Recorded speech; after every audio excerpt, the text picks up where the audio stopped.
here. It's really a real pleasure. I really regret that this is my first time here at the medical school, so we should make that this is a first of several encounters. Shrek has already introduced more or less what the ICGEB is and does, so I don't want to go into much detail on that. What I want to say is that it is something that perhaps you might not be aware, and that is that we organize more than 20 meetings and courses and workshops every year. And then in Trieste we invite really top scientists from all over the world. There are 1 or 2 seminars every week. So 2 years ago we decided that it was a pity to invest so much effort without having broader visibility. And so we started recording several of our meetings and seminars, and these recordings look as movies in which you have the slides, the high resolution with the speaker speaking. These are 3 movies, and these are in M4V format, which is the same format you download movies for your iPhone, iPad, PC or Mac. And we've been the first center in Italy to be accepted by Apple on the iTunes platform. So if you simply go to iTunes, and then there is a U part, this for university, and then you type ICGEB, and you will see that there are several hundreds of these movies that you can easily download. You can browse very, very easily. And that has been really has had a success that has exceeded all our best expectations. These are just the first year of activity. We have had more than 200,000 downloads, really from all over the world, obviously from the USA. We compete with Yale, Stanford, Princeton in the top ranking. But also with really scientists from Trinidad and Tobago, the Virgin Islands, the remote countries in Africa. And just to say that science is really international. And the other thing we did last year, and that's unfortunately it's in Italian, but I'm saying this because now it's the Italian week, the week of the Italian culture in the world, so I think that's also important. We organized a series of meetings in Trieste, which we call Trieste Science and the City. And the idea was to have scientists or physicians sitting down together with the journalists and being presenting their work and being interviewed by professional journalists in front of the lay people.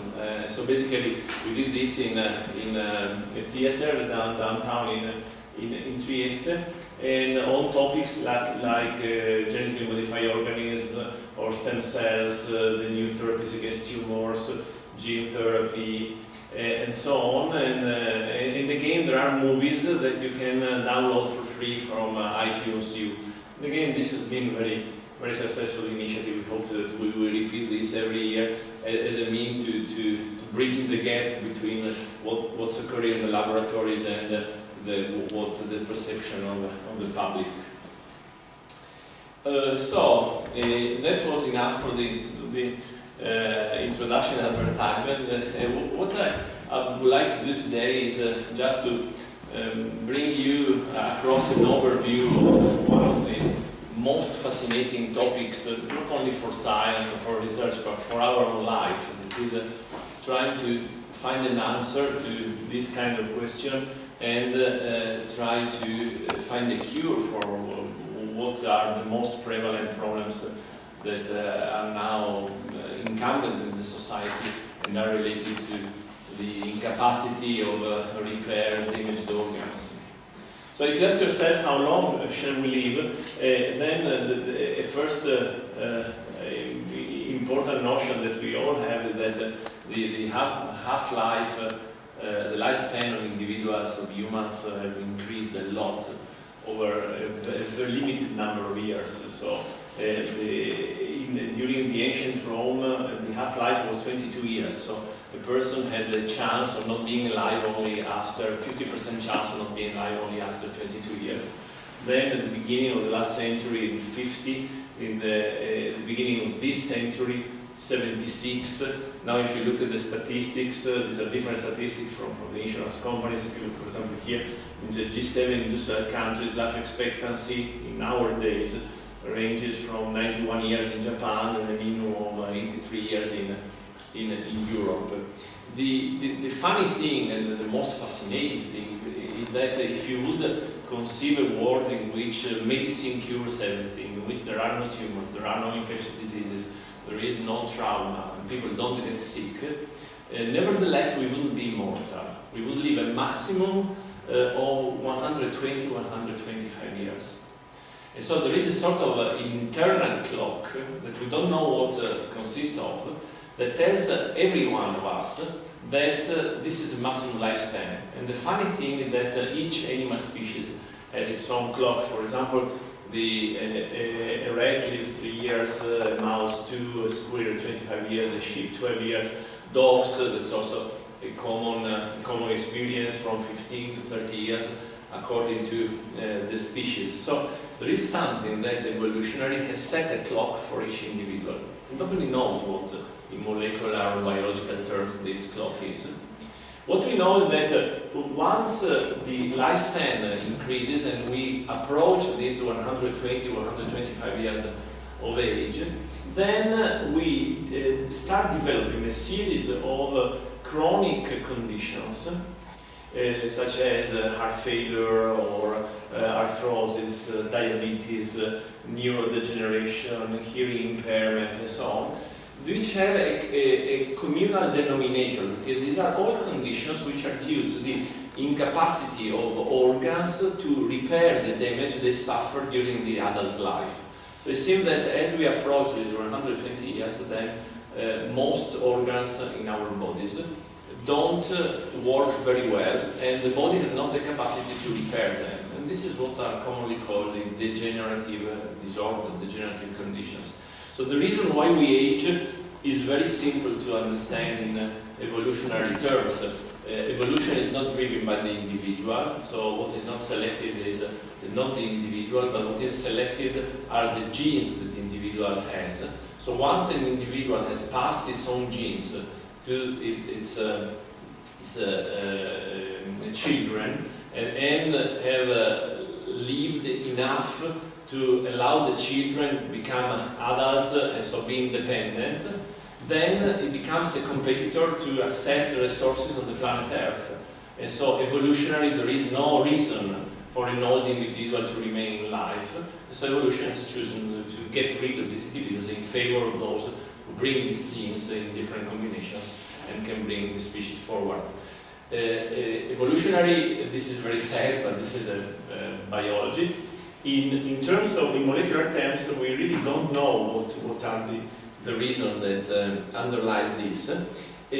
Some years ago it was thought that there were some mutations in DNA that didn't allow some critical organs to repair themselves, but clearly this is a very simplistic explanation. For example, there are some cells in our body that are some sort of immortal, which are the cells that produce spermatozoa or the oocytes. Why don't they accumulate mutation and cells in the heart or the brain accumulate mutation? There is no reason for that. What we know, however, even if the molecular reason is lacking, is that there is this strong correlation between aging and so approaching this limit of 100 years and the incapacity of specific organs in our body to regenerate. And so basically it's very clear now that the major correlate, which can be a cause or can be a consequence, still is there, is the gradual or sudden loss of regeneration capacity in many organs. And the heart and the brain are paradigms for this. You can take the heart, you can recover cardiac cells, you can put these cells in culture. They are beautiful brick-shaped cells with a very organized contractile apparatus. So you can keep them in culture for 1 week or 10 days. You can do some beautiful studies. You never will have these cells proliferating again. So these cells, the cells in the heart, are cells that have exited the cell cycle and will never re-enter the cell cycle. They are incapable of replication. There are studies now that show that an individual of 70 years old has more than 50% of his heart made up of exactly the same cell with which he was born, which is remarkable to think of some billions of cells that for a lifetime beat and they make billions of beats, and it's exactly the same cells that were formed at the moment of birth. So this is the reason why if there is any kind of damage to the heart, this is not repaired by the creation of new contractile tissue. And the only way of repairing damage to the heart, and when I say damage to the heart, I mean a sudden closure of a coronary artery, so myocardial infarction, or a more subtle damage to the cells by which the cells are lost because there is hypertension for 20 or 30 years, or because there is a virus infecting cells, so a myocarditis, and these cells die. So whenever this happens, the only way of repairing the heart is through the formation of a scar, so formation of connective tissue, and not the formation of contractile tissue.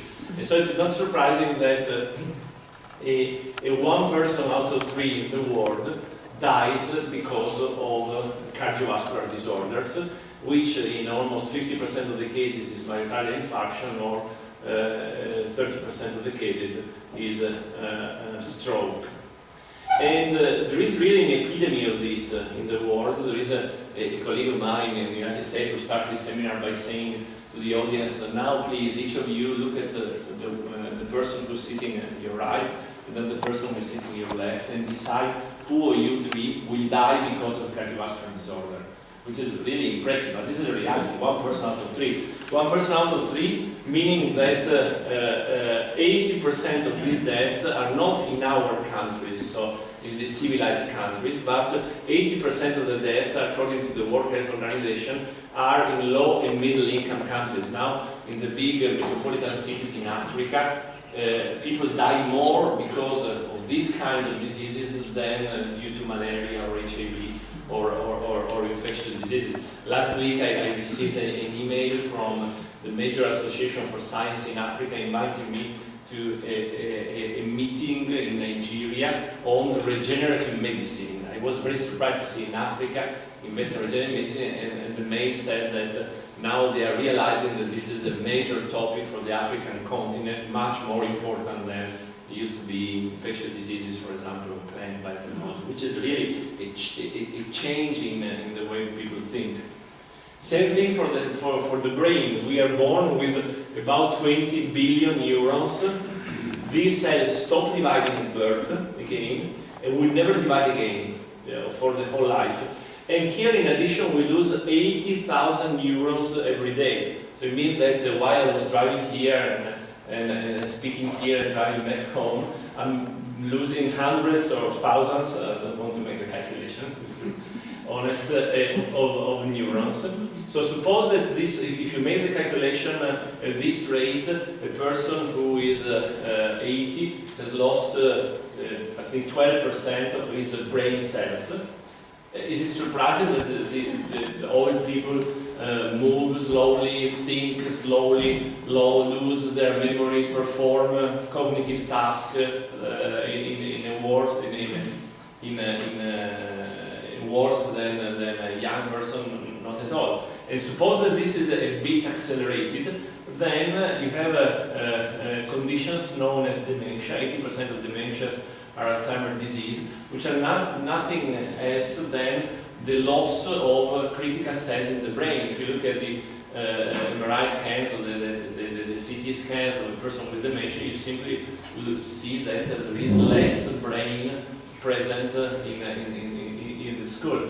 And now in Europe, so here in our country, in Italy, in Croatia, in the advanced countries, 1 person out of 3 after 80 have dementia.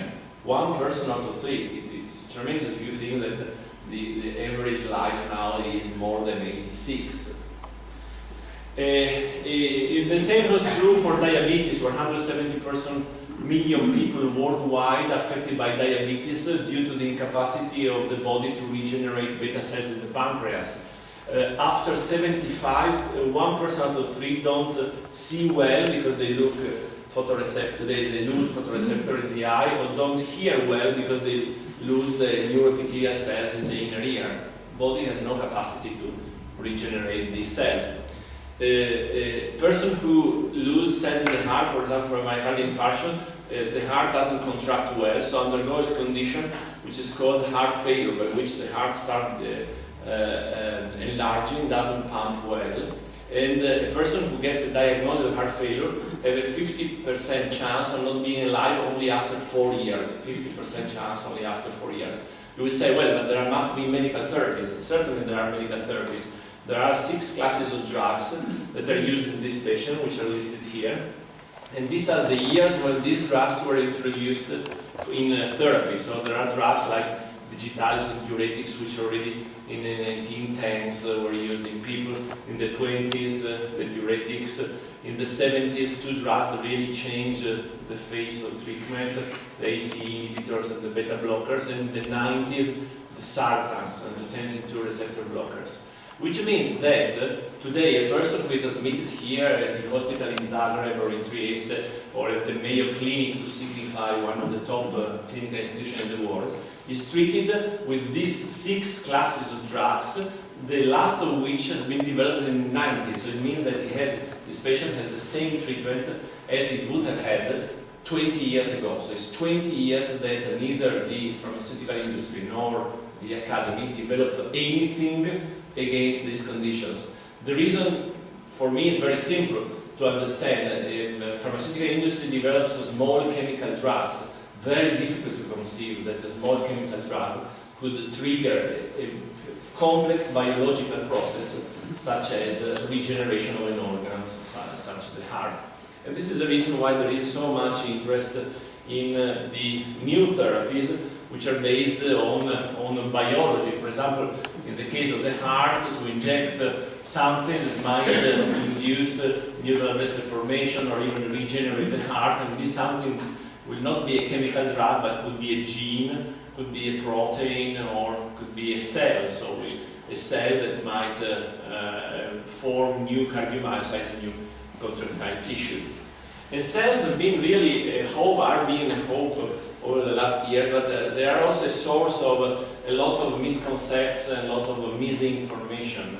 So these stem cells are really is a term that is really abused, and I have to say that several of our colleagues scientists also abuse the term for getting grants or getting publicity and without real biological impact. Now, if you think of stem cells, the real stem cells are those from the embryo, the embryonic stem cells.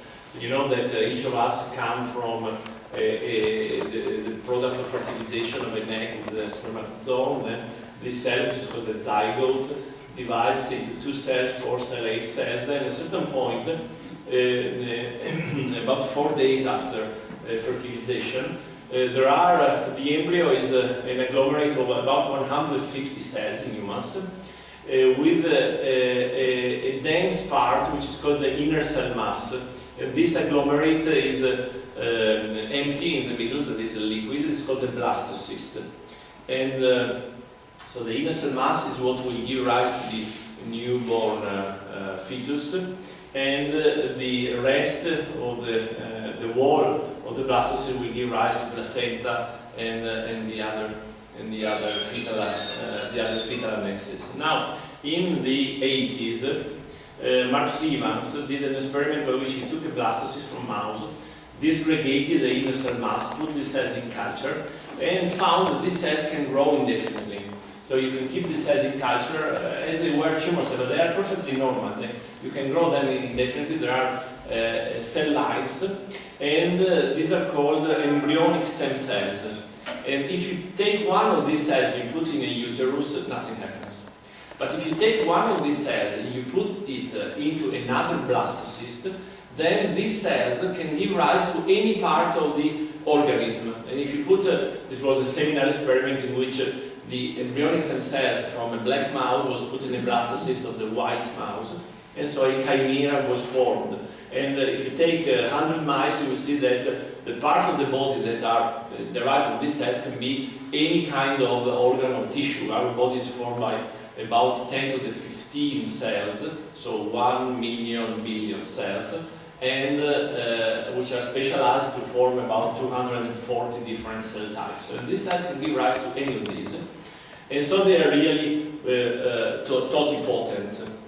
And it took 17 years, and not before 1998, the Thomson laboratory in the United States proved that this is exactly what can happen also for humans. So basically, he took an egg from a donor or a sperm and did in vitro fertilization, obtained a blastocyst, disaggregated the embryo, put these cells in culture, and proved that these cells can become heart, humors, bone marrow, skin, and other tissues. So they are really multipotent. So one way of regenerating the heart, but if you're interested in the brain or the liver or other tissues, the cartilage, the bone, could be to do an experiment like this. So take an egg, a sperm, recreate an embryo, blastocyst, disaggregate the blastocyst, culture this cell in the laboratory. You cannot inject these cells, because if you inject the embryonic stem cells in vivo, you don't regenerate an organ, but you induce a tumor, which is a tumor due to the aberrant proliferation of these cells and aberrant differentiation. These are really tremendous tumors. I don't know if you have had a chance to look at them, or you can picture. There are masses which, if you cut them, they contain pieces of teeth, pieces of muscle, they contain hairs, and all kinds of tissues in a sort of completely disorganized manner. However, you can culture these cells, obtain a billion of these cells, and then add a growth factor or remove a growth factor, or do some put them in some culture condition by which these cells can become either liver cells or heart cells or intestinal cells, and then take these differentiated cells and put them in a patient to regenerate that organ. This is an example of stem cell. These are mouse stem cells that in the laboratory we expanded from an embryo, and we convinced them to become cardiac cells. They express markers like this one, alpha-actinin, of mature cardiac cells. And you see that after a while they start beating synchronously. The heart beats synchronously because each cardiomyocyte, each cardiac cell is connected to the other through a specialized gap junction made of a protein called connexin 43, which allows an easy passage of the electrical current. This is the reason why there is a pacemaker cell that contracts, and then all the heart of the chamber contracts simultaneously. This is the reason why the heart can pump. If you take these cells and you take a mouse with an infarct, you inject these cells, you regenerate the heart. They work beautifully. There are a problem, however. There are two kinds of problems. The first is moral. It is to generate these cells, we have to destroy the embryo. And there are some people who believe that even an egg fertilized with spermatozoon is a new individual, and so to produce these cells, basically for these people, is like killing a new individual. There are other people who say, well, this is a nonsense, this is just a cell type, which has a specialized function, and then you can define an organism a bit later, for example, when the nervous system starts to develop. However, this is very controversial. And then there is a medical problem, because to obtain this, you need at least an egg from a donor. So it means that the embryonic stem cells you generate are immunologically different from the individual you want to transplant. So basically you have to treat the injection of these cells as a transplant, as a kidney transplant, heart transplant. So the patient has to be immunosuppressed. When Obama came to power, in 1999, he relieved the ban that Bush had introduced in the United States to use embryonic stem cells for therapy. And so the year after, in 2010, the first clinical trial for using embryonic stem cells started. And the idea here was to take young patients who suffered of car accidents usually, and had a lesion in their spine, so they were paralyzed. There is nothing you can do for this patient. And the idea was to inject in the spine of these patients some embryonic stem cells convinced to become neurons, to see if they could have some regeneration. There was much hope after this therapy. Unfortunately, the company who was running this therapy was German. After 1 year, so in 2011, dropped the experimentation. They dropped and they changed completely subject. They are working on cancer now. The shares, the value of the shares dropped simultaneously with the communication. People in the field know that they dropped this because the preliminary results of 10 patients were completely negative. And in fact, it's very difficult to think that you can regenerate neurons, not because you cannot obtain neurons. You can easily obtain neurons in calcium from these cells. But the problem of the nervous system is that if you implant these cells in the spine, you have to be optimistic that the axons of these neurons can travel centimeters, several centimeters, to reach exactly the muscles to which they have to connect, which is very, very difficult to conceive after embryonic development. Now, however, there is another company in the United States who does this for regenerative retina. So they take embryonic stem cells and they convince these cells to become photoreceptors and inject patients with this disease, macular degeneration, which is the most common reason for blindness in the old people. And the first results were published last year, and this seems to be very, very promising, and the experimentation continues. These are the only two trials that are currently conducted with embryonic stem cells. The issue is, can we obtain these cells, however, without recurring to fertilization? This will make things much easier. Now, what happens during fertilization is that you form a zygote, then this becomes a blastocyst, 150 cells with the cell mass. And then these blastocysts start to differentiate, and after a while, it forms 3 layers, which as you know are called the ectoderm, the mesoderm, and endoderm, and then the cells continues to proliferate, and from each of these 3 layers you obtain some specialized cells, which are the cells that then form the skeletal muscle, cardiac muscle, red blood cell, and all these 240 different cell types. Now, the interesting thing is that if you take one of these very specialized cells from the thyroid gland, and you compare DNA of these cells to the DNA of the zygote, this is exactly identical. What changes, we now know, is not the information, but the way information is used. So suppose that there are in the genome all these genes, so each box is a gene, and in the zygote there are only these genes which are expressed, so they're used to produce a protein. Then as development and differentiation occurs, then these genes are switched off, then the red ones are switched on, then the blue, then the azure, and then the yellow genes. So this is a mature thyroid gland cell that has all the genetic information as a zygote, but the only thing it is capable is to produce the T3 and T4 enzymes. And for 30 years it was believed that this kind of process was completely irreversible in adult cells, in mammalian cells, until a veterinarian from Scotland, Jan Wilmot, in 1997, published this paper in which he showed that indeed he could produce an adult mammal, which was Dolly the sheep, starting from a cell from an adult tissue and mimicking what it was already known to occur in amphibians, and was shown by John Gurdon, who won the Nobel Prize last year for his studies, by which he takes a cell in the skin and use this cell for to produce several identical animals, and so to clone several identical animals. What Wilmot did here was to take an egg from a donor's sheep, and then remove with a pipette the nucleus from this egg, and so the egg was just a sort of an empty bag. And then he took another sheep, and then he took the cell from the mammary gland, so a very specialized cell, and he took the nucleus, the egg without nucleus, so the cytoplasm of the egg, and this other cell from the mammary gland, give an electric pulse, and forced the inclusion of this nucleus inside the egg. And then here something happened by which this cell, instead of working as a mammary gland cells, so produce protein in the milk, he realized that it had all the genome it has to be used to create an embryo. So she started dividing as a fertilized egg, and at the state of blastocyst he implanted a third sheep, and after pregnancy the Dolly sheep was born. This is Dolly, and this is the surrogate mother, so the mother that allowed the implantation in her uterus. You see, this is completely different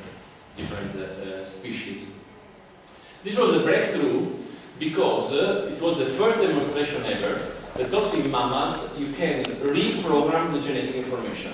I have 10 to the 15 cells in my body. I can take any cells in my body, and with this procedure reconvert any of these cells to the state of my zygote. So the same cell that was a product of the oocyte of my mother and the spermatozoa of my father. It took again several years, and in 2004 this scientist in Korea, Bo-Suk Hwang, reported that you can do the same also in humans. So there is no reason why this should not work in humans. This paper, however, became very controversial. This Bo-Suk Hwang became initially a national hero. He appeared in the television together with the leaders of Korea in Seoul. They built a big building for him. He became the director to do all these regenerative studies. Until it was a pride in Korea, until at a certain point, one of his collaborators, a lady, sued him for mispractice in the laboratory. He said that to do his experiments, he used to force his PhD students and postdocs, female PhD students and postdocs, to donate their eggs, which obviously was very unethical. So a committee of investigation was set up. They investigated what happened, and what they discovered that in addition to this malpractice, also the laboratory records were faked. And so basically there was no proof that human cloning could happen. That was really a terrible moment for Bo-Suk Hwang. He immigrated in the United States, and now he became very rich because he applied these technologies to clone dogs. So he has a clinic, a private clinic, where he clones dogs, and his customers are old Americans who have their preferred pet, and this pet has a disease or is approaching this famous age limit, and they want to have an identical pet. So with a single cell, he can give them an identical pet. This procedure costs about £66,000. But there are also examples which are more expensive. For example, this is Tracker, and this is the dog, the famous dog that saved so many lives in the tragedy of the September 11th, the Twin Towers, in the terrorist attack in New York. And this dog was a hero. And what basically Bo-Suk Hwang did was to take a cell from this dog before he is dead, and he produced several clones. You can have one of these clones for $100,000. So if you want to have one clone of Tracker, you can make Bo-Suk Hwang rich. It was uncertain. Obviously, nobody wanted to touch the issue of human cloning until this year, and in May this year, this paper was published in Nature. Published in Cell, showing that indeed you can obtain cloning by the same procedure that was used to obtain the Dolly sheep. So there is no reason why human could not be cloned. The reason for cloning human is not for reproduction. The reason for cloning human is this one. So you can have a patient which has a disease, for example, heart failure. This patient 50% chance of not being alive after 44 years. You can take a cell from the skin or lymphocytes, and then you have a female who donates an egg. You remove the nucleus of the egg, give this electric pulse by which the nucleus of these cells enter the egg, and then you keep this in culture for 7 days until it becomes a blastocyst, and then you disgregate the blastocyst, propagate the cells, obtain billion cells, convince the cells to become cells of the heart, implant the cells in the heart. Fantastic procedure, because here you have not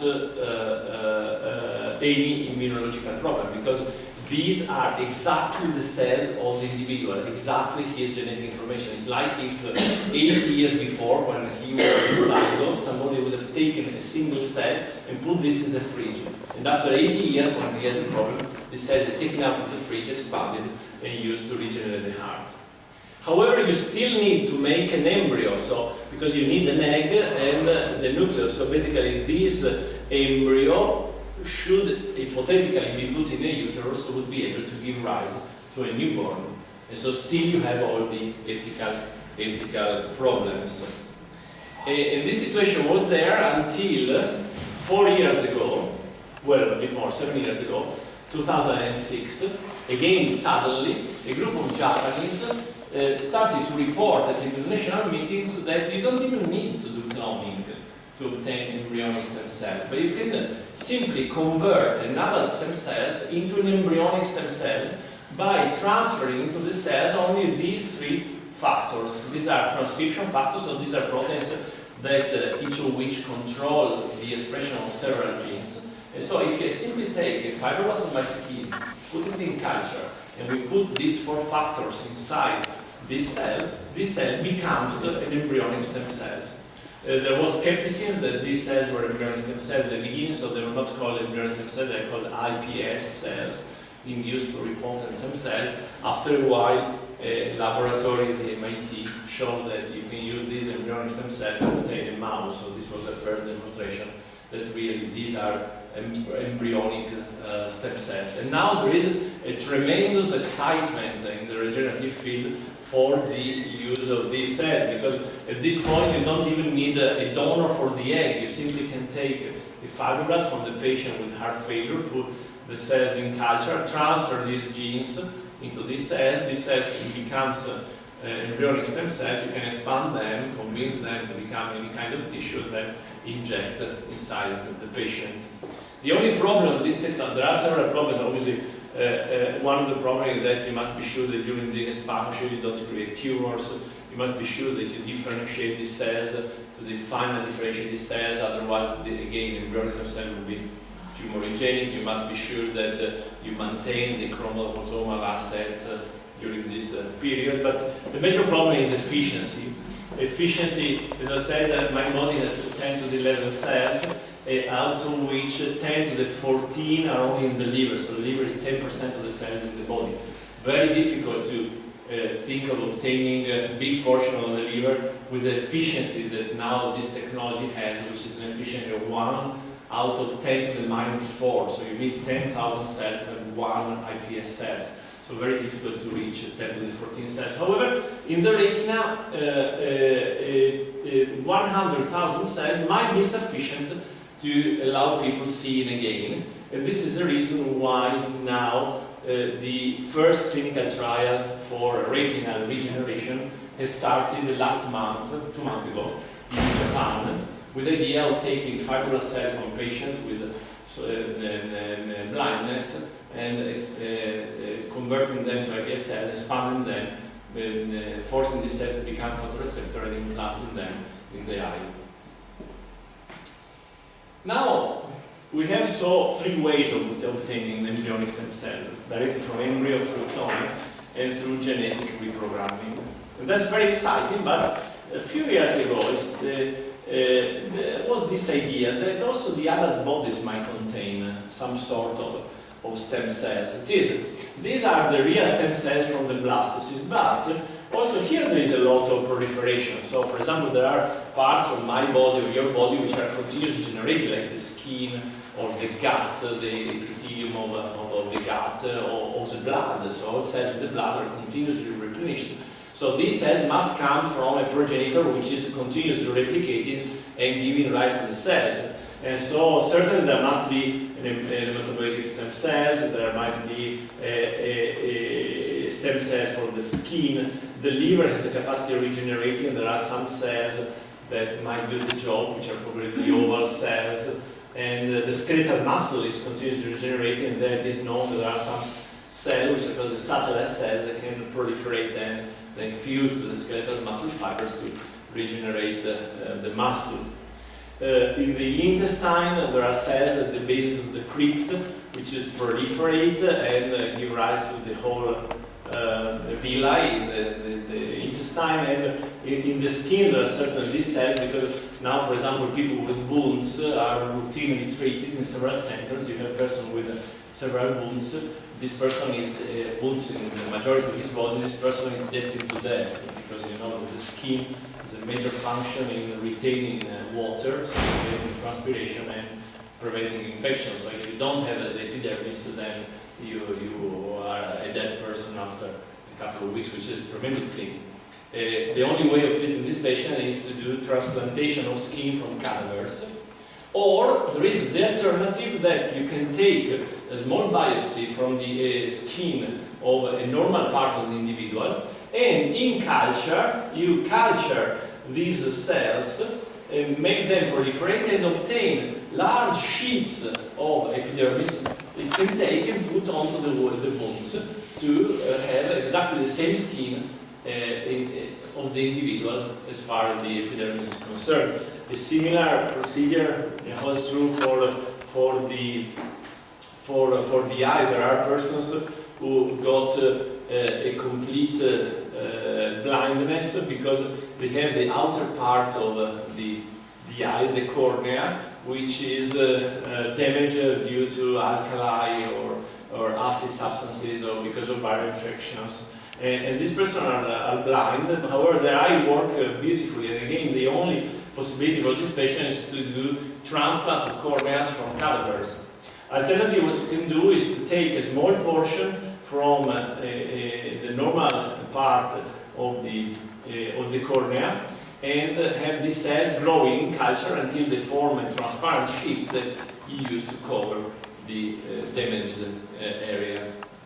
You have stem cells in the brain, so in culture you can have regions of the brain where there are cells that in culture can give rise both to neurons and to glia. Perhaps there are stem cells in the heart. That's a very controversial issue, but certainly if you take, this is something that we did ourselves in the laboratory, we take a small biopsy from a patient in the heart, and you explant this biopsy, you grow the cells in a condition in which they don't attach the plate, but they form spheres. These spheres, after a while, they start beating, and which is an indication that they have transformed themselves into cardiomyocytes. So certainly there are stem cells in the heart.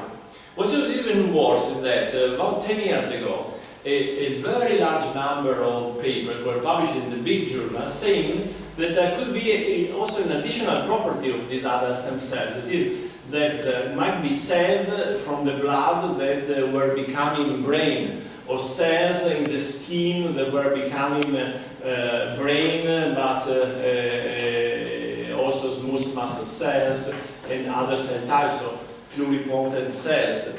And these papers were published in very, very big journals. So, for example, in the bone marrow, there might be cells that become heart, become brain, in the brain cells become muscle, in the skin cells become brain or become muscle, in the muscle, blood, in the vessels, blood, in the pancreas, liver, and so on. And you see the publications are really on outstanding journal.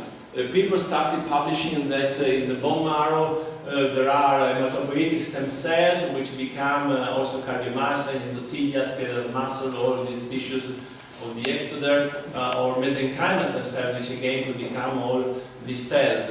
People published papers, reviews in Cell saying that our blood might contain stem cells that travel in the circulation and like in a highway, and according to the exit they take, they can become the different tissues. And a paper in the heart field reported that you can take cells from the bone marrow and inject them in the heart in mice, and you can regenerate up to 70% of the heart. And based on all these observations, clinicians started to inject cells in all the tissues and in all the systems in the body. And in the heart, there were a lot of trials that injected cells from the bone marrow. And after a few years, the first result of these trials came out, and the results were very, very disappointing. These are the first meta-analysis in New England. You see large number of cells, bone marrow, fractionated cells, 2.5 billion cells, 3.8 10 to the 8, 2 per 10 to the 8, and it's after 18 months, no significant difference, no significant difference. If there is a difference, there is a difference in 3% of the capacity of the heart to contract. We know this is something very subjective. Then other people try to repeat this experiment, this original, very well published experiment, and they said that yes, you can take hematopoietic stem cells, put them in the myocardium. They are stem cells, but they continue to produce blood, not myocardium. Or these other papers say, I take hematopoietic stem cells, I put this into the heart, and they don't do absolutely anything. This is an editorial saying that these were really lost in translation. People say, well, let's go back to the experiment. This eventually turned out to be largely bullshit, so something absolutely non-reproducible. So the concept of plasticity of stem cells or reprogramming of endothelial progenitor cells that become other tissues, that is all bullshit. So nobody in the basic science field now believes that this is true. And the only clinical application of stem cells that are really routine work in the clinics are now regeneration of the epidermis, obviously regeneration of blood from epithelial stem cells, so bone marrow transplantation that we use for 40 years, and regeneration of the cornea. There is one tissue that is, you see that two of these three applications are coming from epithelial cells, epithelial cells of the skin, epithelial cells on the corneas, and you can apply this capacity of proliferation of epithelial cells also to more sophisticated approaches. For example, you can have a scaffold, which is a trachea, and cover this trachea with epithelial cells, or have the scaffold of an ear and cover this with epithelial cells, or you can take cadaveric organs, decellularize them, and then cover these with some cells. And this is something that might allow, and it's very interesting. Or there are other kinds of cells, for example, those that form the eye, again in the same domain of endogenous capacity of the cell, that spontaneously form some eye products. So this is a recent paper 2 years ago from a Japanese group that took cells and saw that these cells in culture are capable to form the optic cup, which is a precursor of the formation of the eye. Or you can take biopsies from the gut. You can have the epithelial cells in the gut to grow and form this sort of organoid, so 3D structures that eventually can be used for transplantation. There is, however, perhaps a different possibility to work. Think of a medicine in which most of the population, we are 7 billion in the world, most of the population increases their lifespan and need regeneration. Can you really conceive a medicine which is effective in the population, or which is based on taking a small sample of the individual, growing it in culture with sophisticated procedure, and then reimplanting it back? Very difficult. When 80% think cardiovascular disorders are in low and middle income countries. Forget about that. If we proceed along this line, we will generate a medicine which is a medicine for a very small minority of very rich people. And so, considering this, we thought, well, can we do a different thing? That is, can we convince the cells in the body itself to change program and start proliferating and regenerating? And to do this, obviously, you need some effectors for this process. And you know that our genome contains, in addition to the information to produce about 25,000 proteins, also the information to produce a couple of thousand small RNAs. So basically there are these microRNA genes which are processed first in the nucleus, then in the cytoplasm, to produce small molecules of 21, 22 nucleotides, double-stranded, each of which then pairs with tens of hundreds of different genes and downregulate their expression. So evolution has developed microRNAs as a tool to regulate complex processes, and one of the complex processes is regeneration. So in Trieste we have a facility for high throughput screening, so we can do robotic analysis, and so we took a collection of 1,000 human microRNAs, and we took cardiomyocytes, primary cardiomyocytes from newborn rats, and ask ourselves if we could find some microRNA that could convince differentiated cardiomyocytes to resume proliferating again. And basically we found that 40 human microRNAs exactly do this job. This is the most convincing experiment in culture. That is, these are cardiomyocytes that are treated with a control. They stop dividing after 6 days, and you see that the plate is, there are a lot of holes because cardiomyocytes don't replicate anymore. However, if you treat them with this microRNA 1825, you see that they start replicating the filament, the plate. We inject this microRNA in vivo, and the results are really spectacular. This is a normal heart, this is a transverse section, this is the left ventricle, the right ventricle, and this is the aorta, the pulmonary vein. And you see that if you look at the right ventricle, the left ventricle, you see that here, which is the heart treated with one microRNA or the other microRNA, this is much more thick. It is more thick because if I remove the green and just leave the red, each red dot is a replicating cardiomyocyte, and you see that there are many more cardiomyocytes that are replicating here than here. And red dots is the incorporation of a nucleotide analog, which is called IDU. And if I enlarge microscope here, you see that these hearts of the mice treated, the microRNAs are made up of cardiomyocytes with a lot of replicating nuclei. And if I give them for a prolonged period of time, these are the context of a vector which drives genes just in the heart, you see that these hearts are much, much bigger.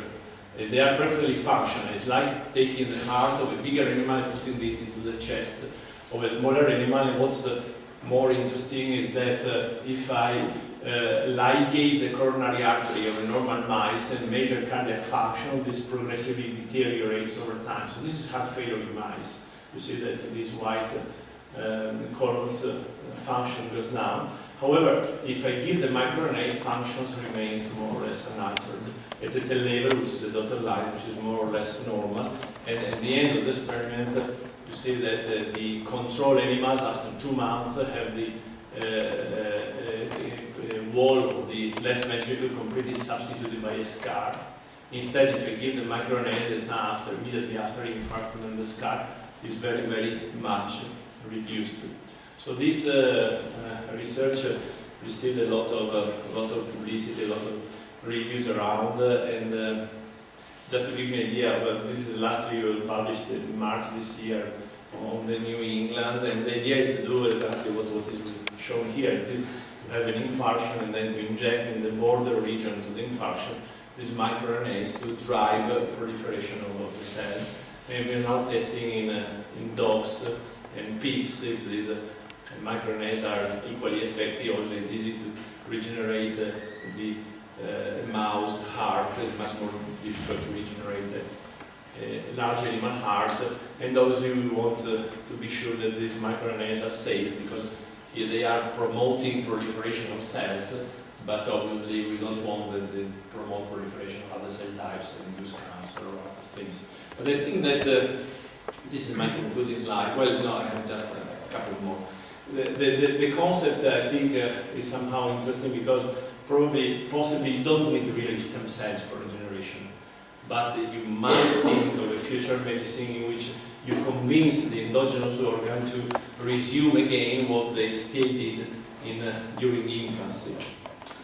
If you bear with me just for 2 minutes, very, very easily, I want to touch upon a danger that is around when we speak about this, because I told you something that is science, but if you just Google around, you find a lot of bullshit. So, for example, if you Google stem cells, you see in Amazon that they sell stem enhance for $60, a product which supports the natural release of adult stem cells. They say fantastic. It's just vitamin A. Or if you look at the publicity, this is in Italian, these are stem cells against wrinkles. And they are based on plant extracts. Plants, there are certain type of plants that you just take a leaf, and on this leaf you can obtain new organisms. So basically, several plants have an endogenous stem cell property, which is completely different from mammals. But here, the idea that this advertisement gives one is that since plants regenerate, obviously if you take a plant extract you put into your skin, also your skin will regenerate. Or there are clinics, and this is much more serious, outside the European Union, the United States, who offer treatment based on stem cells. For example, if you go to Thailand, you can offer patients with Alzheimer, Parkinson's stem cell therapy from an experienced and dedicated team. If you go to Russia, until recently Alzheimer's disease is considered to be irremediable, incurable, terminal form degenerative disease. Unfortunately, it is still an incurable form of the degenerative disease. But these clinics offer these kind of treatments, and these treatments are expensive, $50,000, $60,000 to have this kind of treatment. This is another in Ukraine that offer this kind of therapy. This is another one, again, and then in Ukraine, Costa Rica, there was some market that was closed down by the authorities. This is also dangerous. This is a newspaper in Italy who reported that there is a victim for the stem cell tourism in Bangkok, I think. This is another famous story. This is a poor child from Israel who went to Moscow to receive one of these. He had an inherited disorder, so a mutation of the ataxia gene, and he received a stem cell injection, or the source of these beautiful stem cells, in the brain. And after a while, obviously there was no effect, but after a couple of years he got a tumor, and after his death they analyzed the DNA of this tumor. It was not his DNA, so it was the DNA of the cell that were injected in the brain. In Germany, a few years ago, there was a clinic called the Cell Center, started in 2007, that claimed to have treated 4,000 patients with, again, degenerative disorder. It was so shocking that even the Neurologist Association of Germany felt the need to release an official press statement saying that the current scientific knowledge sees no benefit of any kind for the other stem cell treatment other than stem cells, and the patient eventually died in this clinic, and the federal authorities closed it completely down. This is a former doctor who was expelled out of the register of American surgeons in UK because he was starting offering this, and you know that in Italy we have a huge controversy about the product which is sold by a company called Stamina, or putative stem cell might help, and now eventually after a campaign in Nature against this, the Minister of Science, the Minister of Health decided not to allow any kind of experimentation even. And there is much, the knowledge in the society is very poor, and journalists made a very bad job of this. I'm showing this as the last slide, just because I think that we as professionals in this field must somehow take care of also spreading the good word. Okay, this is the major journal for public science in Italy. It sells about 800,000 copies every release. And a few years ago they published something like this. Well, this patient underwent a car accident and got his arm amputated. No problem. You take a stem cell from him and you put this into the pig. And what will this stem cells do? Obviously, it will make an arm regrowth in the pig. Then you wait the pig to be born, and then you take out the arm and you put it back to the patient. So Italy, I mean, I believe it's a civilized country. It's a country that gave us many important parts of medicine from the old days to on. I mean, it was really a shame to see something like this.